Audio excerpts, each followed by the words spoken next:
At 7:06 p.m. on October 21, 1978, a radio transmission changed everything. Air traffic controller Steve Roby picked up the call from Frederick Valentich, a 20-year-old pilot crossing Bass Strait in a Cessna, reporting an unidentified craft above him. Then, mid-transmission, came 17 seconds of metallic scraping. Then silence. Frederick Valentich was never found. That evening, Valentich had filed a flight plan for a routine solo crossing, Moorabbin Airport to King Island, a distance he expected to cover in roughly an hour.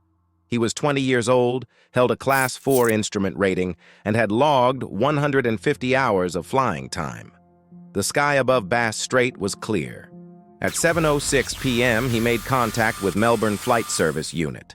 His first question was measured, "Is there any known traffic below 5,000 feet?" The controller confirmed there was none. Seconds later, Valentich reported a large aircraft passing over him at high speed. When checked against radar, nothing appeared. Then Valentich said it was orbiting above him, that it had 4 bright lights, a shiny metallic surface, and a green light. His transmissions grew shorter. "It seems to be playing some sort of game," he told the controller. Then, "My engine is rough idling." The entire exchange lasted approximately 6 minutes and 12 seconds. At no point did any radar operator detect a second aircraft. On the shore below, a Melbourne plumber and amateur photographer named Roy Manifold had been at Cape Otway that same evening, and later reported something anomalous in photographs taken near that exact window of time. Valentich told Roby the craft was playing some sort of game. Do you think he genuinely encountered something he couldn't explain, or was there another cause? Drop your answer in the comments below.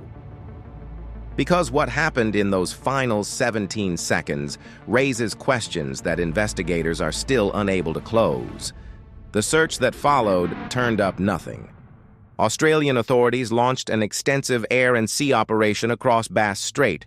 Aircraft, vessels, days of coordinated effort.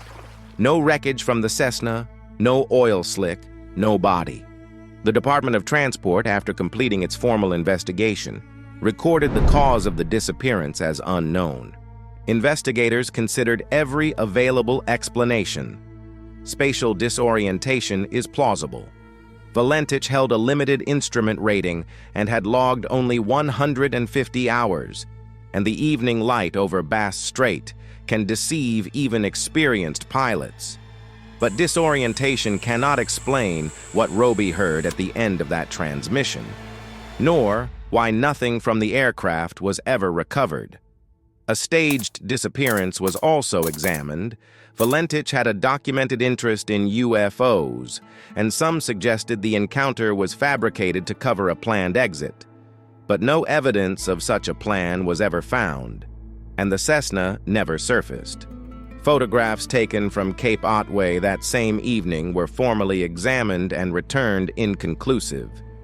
The 17-second metallic scraping sound at the close of Valentich's final transmission has never been identified by any authority.